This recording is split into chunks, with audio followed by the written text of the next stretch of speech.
오늘 영상 속에 나오는 이 애플워치는 이벤트를 할게, 우리 친친님들을 위해서. 애플워치의 색상은 검정색이야. 자세히 이 안을 보고 싶으면 우리 가족 채널, 내 가족 채널인 모야모야 패밀리 영상에 나와 있으니까 이 위에 링크 달아놓을게. 거기에서 안에는 구경을 하면 될 것 같아. 선물로 줄 거니까 최대한 다시 안 열어보려고 하고 있어. 댓글로 많이 신청해줘. 구독하는 거 잊지 말고 좋아요도 꼭. 주부 채널.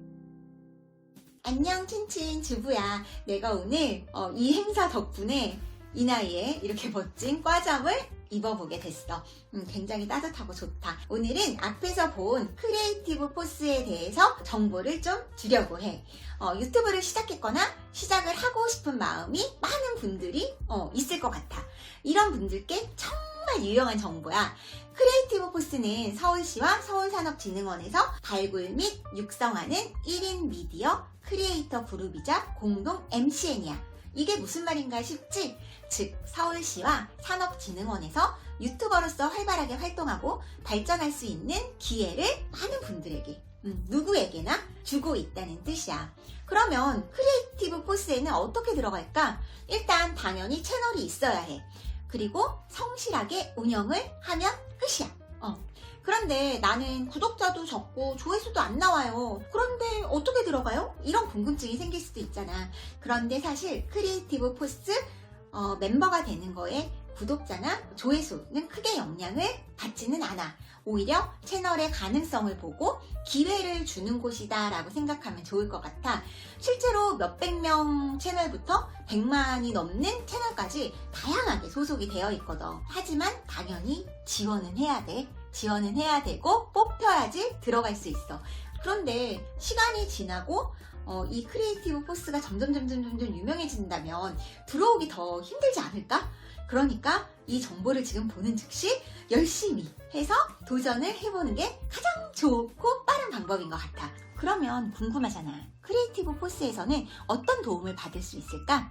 지금부터 알려줄 내용은 산업진흥원에서 안내하고 있는 내용이랑 내 경험을 같이 섞어서 말해볼게. 일단 크리에이터 역량을 강화할 수 있는 교육 프로그램이 굉장히 많아. 촬영, 편집, 저작권, 또는 회계 등 많은 분야의 전문가들이 교육을 진행을 해주셔. 무료로 하는 경우가 대부분이야. 그리고 또 어떤 경우에는 내가 직접 강의를 할 수 있는 기회도 주셔. 나도 강의를 해봤지만 강의를 하면 뭔가 내 채널이 정리가 되고 좀 뒤돌아볼 수 있는 기회가 되는 그런 경험도 되는 것 같아. 그 다음에는 인프라 형성에 도움이 돼. 혹시 회사를 다녔는데 상하 관계가 너무 싫어. 그래서 나는 1인 창업자가 될 거야. 막 그런 생각을 해서 유튜브를 시작하신 분들이 있을까? 근데 사실 유튜브는 막상 해보면 더 심한 것 같아, 내 생각에는. 물론 내가 아이를 키우고 내 성격이 약간 소심하고 집순이고 뭐 이런 환경 때문에, 성격 때문에 뭐 나만 그런 걸 수도 있어. 그런데 뭐랄까, 근데 나 말고 이런 걸 비슷하게 또 경험한 분들도 계셔. 예를 들면 내가 구독자가 적으면 100만과 어울리기가 힘들고 항상 같이 하고 싶어도 뭔가 불러줘야지 갈 수 있고 오라고 해야지 막 낄 수 있고, 그러니까 좀 약간 뭐라 그럴까, 외롭다고 할까? 좀 외롭기도 하고, 아니면 나랑 비슷한 구간에 비슷한 채널을 만나면 진짜 좋겠지, 공감도 하고. 근데 사실 우리 주변에 유튜버를 찾는 게 쉽지 않잖아. 이렇게 내 주변에도 가족 채널을 운영하는 유튜버는 없거든. 물론 유튜버로 만난 분들은 있지만 우리 동네에 그렇게 같이 사는 분들은 없단 말이야. 모르는 걸 수도 있고. 하지만 이곳에서는 그런 것들이 좀 어느 정도 해결이, 단톡방이 개설이 돼 있어. 나와 비슷한 구간의 분들이랑 만나서 공감대를 형성할 수도 있고, 때로는 대형 유튜버 분들이나 같은 경험을 하신 분들의 조언을 들을 수도 있고, 단톡방 말고도 한 달에 한 번은 오프라인 모임이 있어. 거기에는 강의도 준비되어 있고 많이 이렇게 인프라 형성을 할 수 있는 도움이 되기도 해. 내가 매번 참가는 못했지만 예전에 속했던 소속사와는 좀 다르게 크포 모임은 좀 두루두루 만나고 막 그렇게 100만 유튜버 뭐 작은 유튜버 뭐 이런 거 이렇게 별로 없이 다 두루두루 지내는 분위기였어. 뭐 약간 전에 소속사들은 대형 유튜버 위주로 돌아갔다면 크포는 되게 모두에게 열려있는 느낌이라고나 할까?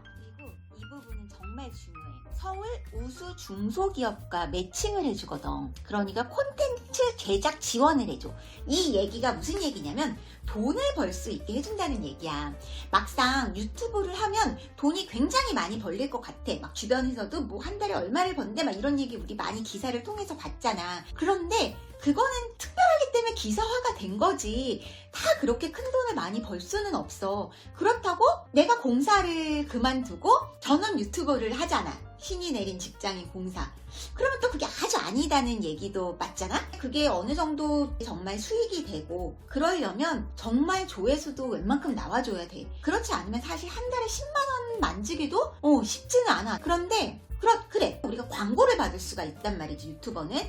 근데 광고를 받기에는 또 내 구독자가 너무 적기도 하고 나한테 의뢰를 해주는 사람도 없고. 그런데 크포에서는 매칭 사업이 이루어지기 때문에 채널 규모에 관계없이 다양한 분야의 브랜디들을 진행할 수 있는 기회를 얻을 수가 있어. 물론 기획안을 잘 써서 지원한 뒤 뽑히기는 해야 돼. 근데 이 정도 노력도 없이 돈을 벌겠다고 하는 거는 너무 욕심쟁이잖아. 아니면 목표가 나는 그냥 돈만 벌 거야 막 이런 마음으로 유튜브를 시작하면 아쉽지만 중간에 포기할 확률은 커질 것 같아. 많이 벌면 이제 꿀이고 그게 사실 제일 좋은 건데 사실 그게 그렇게 쉬운 일은 아니잖아. 그리고 장비. 사실 나도 놀랐는데 막 100만 유튜버 이러면 막 엄청난 장비로 촬영을 할 것 같고 막 대단한 편집기로 편집의 신일 것 같고 그러는데 의외로 아이폰으로 그냥 찍으시는 분들도 되게 많고 편집도 전화기로 그냥 쓱쓱쓱쓱 하시는 분들도 많아.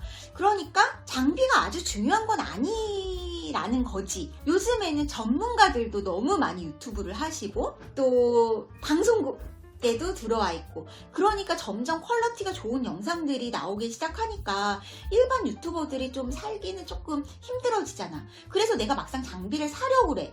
그럼 또 너무 비싸. 외부 촬영 같은 경우에는 마이크 쓰는 거랑 안 쓰는 거 되게 다른 거 알아? 마이크가 정말 필요해. 근데 길게 선 연결해 있으면 불편하니까 무선 마이크 필요하잖아. 근데 또 비싸. 그런데 이런 장비를 모두 대여받을 수가 있어. 정말 괜찮은 장비들을 대여받을 수 있어. 막 방송국에서 이렇게 안녕하십니까 막 한 그런 무선 마이크 있잖아. 막 이런 것들도 있고 또 스튜디오도 대여해서 거기서 촬영을 할 수도 있고. 나처럼 일상 영상을 찍으면 모르겠지만 만약에 뭐 애플워치 언박싱을 진짜 이렇게 화질 좋게 멋지게 스튜디오에서 촬영하고 싶은데 내가 이걸 들고 스튜디오를 빌리고 대여하고 돈을 내고 그러기엔 나도 한계가 있잖아. 그런데 그거를 크포에서 해준다는 거지. 이 정도만 얘기해도 우리 크포에 합류를 안 할 이유는 없을 것 같지 않아?